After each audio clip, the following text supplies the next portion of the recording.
How are we doing today? Good. Good. Okay, so I'm reading a book called Larf by Ashley Spires. What do you guys think a larf is? An animal? What's he look like? Sasquatch. Kind of looks like Sasquatch, doesn't he? Okay, here we go.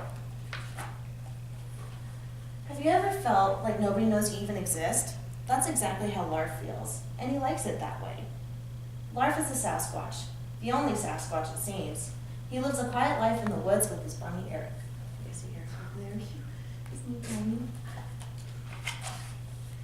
He was almost discovered once or twice. A hairy, 7-foot-tall, scarf-sporting man-beast is pretty hard to miss. It's a guy in a gorilla suit, an escaped circus bear. Aunt Mildred? A computer-generated fake. But luckily for him, people are rarely believe in anything new and strange, and Larf is definitely strange. Larf knows no one would ever leave him alone if they found out he was real. Let's see what these magazines say. Primate Magazine, Larf, the story behind the hair. Larf's scarves, the season's hottest accessory. Bigfoot's bunny, a shocking tell-all memoir. The thought of all that attention makes him a bit sweaty. Larf fills his days happily on his own, jogging, taking Eric for walks, and gardening. Until one morning, he notices an odd article in the newspaper. It claims that a Sasquatch is scheduled to make an appearance today in a nearby city of Hunderfoots. How can that be? He's not planning a trip to Hunderfoots, and even if he was, he certainly wouldn't be going on a Wednesday. It's laundry day. Larf realizes that can only mean one thing. He is not the only Sasquatch in the world. This could change everything. Larf isn't sure he wants to change, but having another Sasquatch around opens up so many possibilities. Teeter-tottering would no longer be impossible. He could share hair grooming tips, and his witty commentary on cheesy movies would no longer go to waste. That settles it. Larf has to meet this other Sasquatch. Traveling to Hunderfoots is generally something that he avoids, but this is a once-in-a-lifetime opportunity. Besides, Larf is a master of camouflage. He is sure to go unnoticed. You see him getting dressed up there? Billy, don't stare. What is that? Aunt Mildred? I always like the little bunny in there. See that? On the way, Larf starts to wonder what the other Sasquatch will be like. If this guy is making appearances, then he could be a bit of a showboat.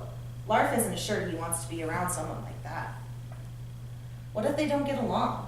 What if the other Sasquatch doesn't like Larf? What if he does like him and he wants to move in? What if he doesn't pick up his laundry? What if he eats meat? What if he's allergic to Eric? Or worse yet, what if he is a she?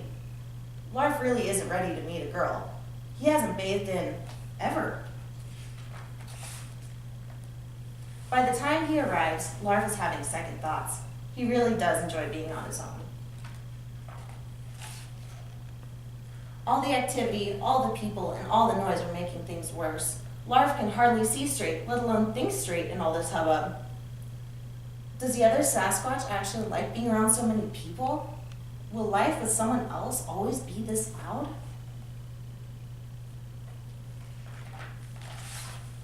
Suddenly, Larf spots the other Sasquatch, but something doesn't seem quite right.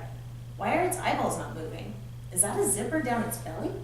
And since when could a Sasquatch wear perfectly normal-sized running shoes? Or little sneakers? You aren't a real Sasquatch, Larf realizes aloud. The other Sasquatch removes its head. Of course I'm not. Sasquatches aren't real, the guy underneath replies.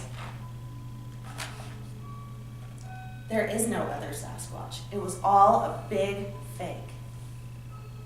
Larf is disappointed, but at least he can return to his quiet life in the woods. Do you see some ants back there?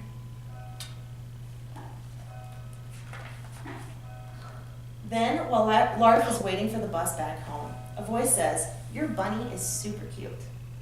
Larf looks up, and this time he seems to see exactly right. It looks like him, right in the eyes, and blinks.